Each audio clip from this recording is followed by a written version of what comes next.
சென்னை உரிமையியல் நீதிமன்றமானது எடப்பாடி பழனிசாமி மனுவை தள்ளுபடி செஞ்சு ஒரு உத்தரவை பிறப்பிச்சிருக்கிறாங்க. அது என்ன அப்படிங்கிறத நம்ம பார்க்கலாம்.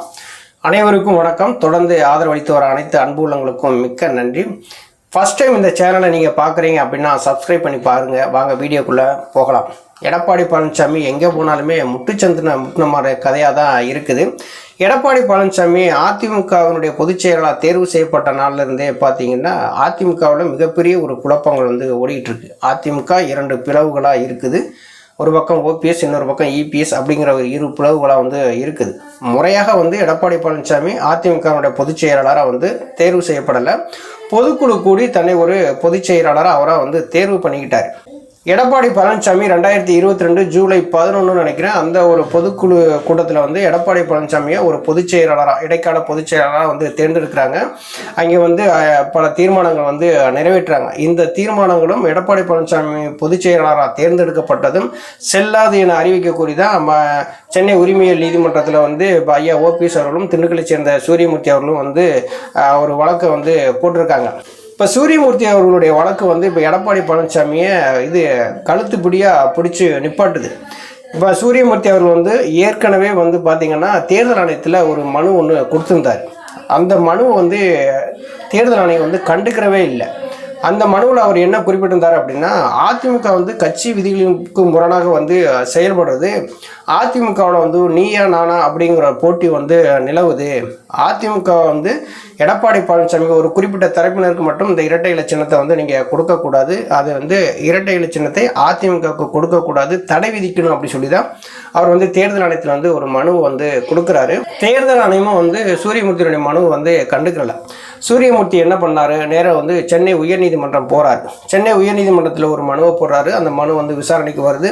விசாரணைக்கு வந்தோம்னா நீதிபதிகள் சொல்கிறாங்க, சூரியமூர்த்தியினுடைய மனுவை விசாரித்து ஒரு உத்தரவை பிறப்பிங்க அப்படின்னு சொல்கிறாங்க. தேர்தல் ஆணையம் என்ன பண்ணுறாங்க, 4 வார காலங்களில் இந்த விண்ணப்பத்தை விசாரித்து நாங்கள் ஒரு உத்தரவை பிறப்பிக்கிறோம் அப்படின்னு சொல்கிறாங்க. அதுக்கு இடையிலேயே பார்த்தீங்கன்னா எடப்பாடி பழனிசாமி அந்த பொதுச் செயலாளர் வழக்கை தேர்தல் ஆணையம் விசாரிக்கக்கூடாது அப்படின்னு சொல்லி ஒரு சென்னை உயர் நீதிமன்றம் போகிறாரு. சென்னை நீதிமன்றம் என்ன சொல்கிறாங்க, தேர்தல் ஆணையம் விசாரிக்கக்கூடாதுன்னு சொல்லி தடை விதிக்கிறாங்க. அதுக்கு அடுத்து அதே சென்னை உயர் நீதிமன்றம் என்ன சொல்கிறாங்க, தேர்தல் ஆணையம் உங்களுடைய சட்டத்திட்ட விதிகளுக்கு உட்பட்டு அதிமுக உட்கட்சி விவகாரங்களில் பொதுச் செயலாளர் சார்ந்தும் இரட்டைகளை சார்ந்தும் நீங்க விசாரணை நடத்தலாம் அப்படிங்கிற ஒரு உத்தரவையும் மனுக்கள் எந்தெந்த மனு விசாரணை நடத்தலாம் அப்படிங்கிறத தேர்தல் ஆணையம் பார்த்துக்கிட்டு இருக்காங்க. அதுக்கான ஒரு சம்மனும் இன்னைக்கு யார் யாரெல்லாம் வழக்கில் இருந்தாங்களோ அவங்களுக்கெல்லாம் அனுப்பிட்டாங்க. அவங்கள பூரா ஒரு விசாரணையை நடத்தி முடிச்சுட்டாங்க. அப்படி ஒரு சம்மன் எடப்பாடி பழனிசாமிக்கு அனுப்பும் போதுமே பார்த்தீங்கன்னா அதில் எடப்பாடி பழனிசாமி ஆல் இந்தியா அண்ணா திராவிட முன்னேற்ற கழகம் அப்படின்னு சொல்லி தான் தேர்தல் ஆணையமே கடிதம் கொடுக்குறாங்க. எடப்பாடி பழனிசாமி பொதுச் செயலாளராக இணை ஒருங்கிணைப்பாளரா அப்படிங்கிற ஒரு டவுட் இப்போ தேர்தல் ஆணையத்துக்கே வந்துருச்சு. இப்போ இரட்டை இலை சின்னம் தொடர்பாக இந்த வழக்கு நிலுவையில் இருக்கிறதுனால எடப்பாடி பழனிசாமிக்கு நிரந்தரமாக இரட்டை இலை சின்னம் போகும் அப்படிங்கிறதெல்லாம் நம்ம சொல்ல முடியாது. ஐயா ஓபிஎஸ் அவர் 2026 டிசம்பர் வரைக்குமே ஒருங்கிணைப்பாளராக இருக்கிறாங்க. இன்னும் தேர்தல் ஆணையத்தில் பார்த்தீங்கன்னா அவங்களுடைய வெப்சைட்டில் போய் பார்த்தீங்கன்னா உங்களுக்கே தெரியும், இது 2026 டிசம்பர் வரைக்கும் ஒருங்கிணைப்பாளர் இணை ஒருங்கிணைப்பாளர் அப்படிங்கிற பதவிக்காலம் இருக்குது. அதுதான் இப்போ எடப்பாடி பழனிசாமி ஒரு செயற்குழு கூட்டுறது, பொதுக்குழு கூட்டுறது, மாவட்ட செயலாளர் மீட்டிங் போட்டு எடுக்கிற அந்த தீர்மானங்கள் எல்லாமே பார்த்தீங்கன்னா தேர்தல் ஆணையம் வாங்கி அவங்களுடைய வெப்சைட்டில் ஏற்றி வச்சுக்கிறாங்க. அவங்க என்ன சொல்கிறாங்க, தேர்தல் ஆணையம்னா நீங்கள் கொடுக்குறதெல்லாம் நாங்கள் இப்போ அது எங்கள் வெப்சைட்டில் ஏற்றி வச்சுக்கிறோம், ஆனால் அதிமுகவுடைய மூல வழக்கு என்ன தீர்ப்பு வருதோ அதெல்லாம் இதுக்கு கட்டுப்பட்டது அப்படின்னு சொல்லி தான் தேர்தல் ஆணையம் அவங்க வெப்சைட்டில் ஏற்றி வச்சிருக்கிறாங்க. இன்றைய சூழ்நிலையில் அதிமுகவுக்கு பொதுச் செயலாளர் எடப்பாடி பழனிசாமியும் இல்லை. இன்னைக்கு தேர்தல் ஆணையத்தில் அதிமுகவுக்கு பொதுச் செயலாளர் எடப்பாடி பழனிசாமி தான் அப்படின்னு சொல்லி அவங்களும் அங்கீகரிக்கல. அவங்க கையிலையும் இரட்டை இலை சின்னத்தை கொடுக்கல. இந்த பொதுச் செயலாளர் வழக்கு சம்பந்தமாகவும் இரட்டை இலை வழக்கு சம்பந்தமாகவும் இது இன்னும் தேர்தல் ஆணையத்தில் கையில் தான் இருக்குது. அவங்க விசாரித்து இறுதி முடிவு என்ன சொல்கிறாங்களோ அப்போ தான் நமக்கு யார் பொதுச் செயலாளர், யார் இரட்டை இலை சின்னம் போகுது அப்படின்னு தெரியும். அதுக்குள்ளே எடப்பாடி பழனிசாமி ஓவராக ஆட்டங்கள்லாம் ஆட ஆரம்பிச்சிட்டாரு. இந்த ஆட்டம் எங்கே போய் முடியும் அப்படின்னா, இன்னும் ஒரு தேர்தல் தோல்வியை சந்திச்சாதான் இது முடியும் அப்படிங்கிற மாதிரி தான் தெரியுது. பொதுச் செயலாளர் தேர்வு செய்யப்பட்டதுக்கு எதிராக தொடர்ந்த வழக்கை வந்து திண்டுக்கல் சூரியமூர்த்தி தொடர்ந்து அந்த வழக்கை வந்து நீங்கள் வந்து தள்ளுபடி செய்யணும் அப்படின்னு சொல்லிவிட்டு எடப்பாடி பழனிசாமி வந்து சென்னை உரிமையியல் நீதிமன்றத்தில் ஒரு விண்ணப்பத்தை வந்து போட்டிருந்தார். நேற்று வந்து விசாரணைக்கும் வந்தது. அதில் எடப்பாடி பழனிசாமி என்ன சொல்கிறாரு அப்படின்னா, சூரியமூர்த்தி வந்து எங்கள் கட்சிக்காரரே கிடையாது, அவருக்கு வந்து கட்சி உறுப்பினரே கிடையாது, அதிமுகவின் பொதுச் செயலாளர் தேர்வுக்கு எதிராக அவருடைய மனுவை வந்து நீங்கள் தள்ளுபடி செய்யணும் அப்படின்னு சொல்லி எடப்பாடி பழனிசாமி சொல்லியிருக்கிறாரு. இருந்தாலும் இங்கே எப்படின்னா, அதிமுகவுடைய கட்சியினுடைய விதிப்படி தான் வந்து அதிமுகவுடைய பொதுச் செயலாளரை தேர்ந்தெடுக்கணும்.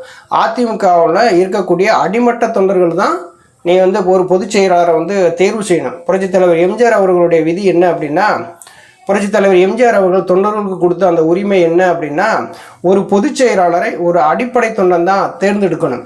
ஒரு அடிப்படை தொண்டனும் பொதுச் செயலாளர் பதவிக்கு போட்டியிடலாம் அப்படிங்கிறதான் விதி. அந்த விதியை மாற்றி தான் எடப்பாடி பழனிசாமி என்ன பண்ணிட்டாரு, 10 மாவட்ட செயலர் முன்மொழிய 10 மாவட்ட செயலர் வழிமொழிய 5 வருடம் தலைமை கழக நிர்வாகியாக இருந்தால் மட்டும்தான் ஒருத்தர் வந்து பொதுச் செயலாளர் பதவிக்கு போட்டியிட முடியும் அப்படின்னு சொல்லி அவருடைய சுயநலத்துக்காக விதியை வந்து மாற்றி அமைக்கிறார். அப்போ தொண்டர்களுடைய உரிமை வந்து பறிபோகுது. அப்போ வந்து எந்த தொண்டனும் வந்து எடப்பாடி பழனிசாமியை பொதுச் செயலாளராக தேர்ந்தெடுக்கலை. 10 மாவட்ட செயலர் முன்மொழிஞ்சு 10 மாவட்ட செயலர் வழிமொழிஞ்சாலே அதிமுகனுடைய பொதுச்செயலாளர் பதவியை தேர்ந்தெடுக்கலாம் அப்படிங்கிற ஒரு விதியை தானே அவர் வந்து உருவாக்கியிருக்காரு. சூரியமூர்த்தி என்ன பண்ணியிருக்காரு, இது அதிமுகனுடைய பொதுச் செயலாளர் தேர்வை வந்து கட்சியினுடைய அடிப்படை விதிகள் படி, கட்சியினுடைய அடிப்படை தொண்டர்களின்படி அவர் வந்து தேர்வு செய்யப்படலை அப்படின்னு சொல்லி தான் இவரே வந்து வழக்கை வந்து போட்டிருக்காரு. இப்போ எடப்பாடி பழனிசாமி என்ன சொல்லியிருக்காரு, அதிமுக பொதுச் செயலாளர் தொடர்பான வழக்கை, சூரியமூர்த்தி தொடர்ந்த வழக்கை வந்து நீங்கள் தள்ளுபடி செய்யணும் அப்படிங்கிற மாதிரி தான் அவர் வந்து இப்போ நீதிமன்றத்தில் வாதிட்டிருக்கார். நீதிமன்றம் ஒரு விஷயத்தை தெளிவாக சொல்லிட்டாங்க.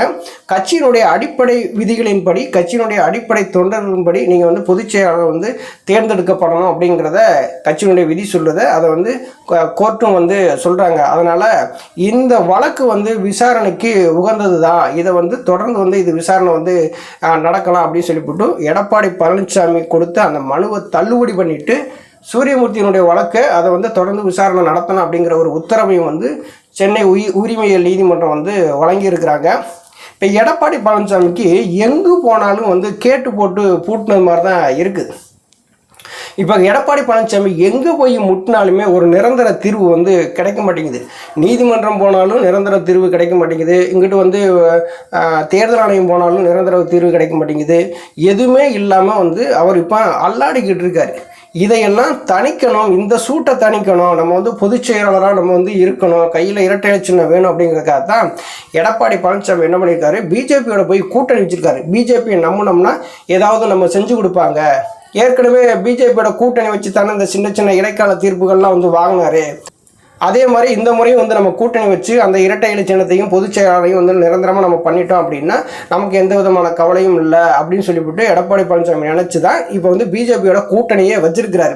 ஆனால் இன்னைக்கு ஒரு அதிரடியான ஒரு உத்தரவை வந்து சென்னை உரிமையியல் நீதிமன்றம் வந்து கொடுத்துட்டாங்க.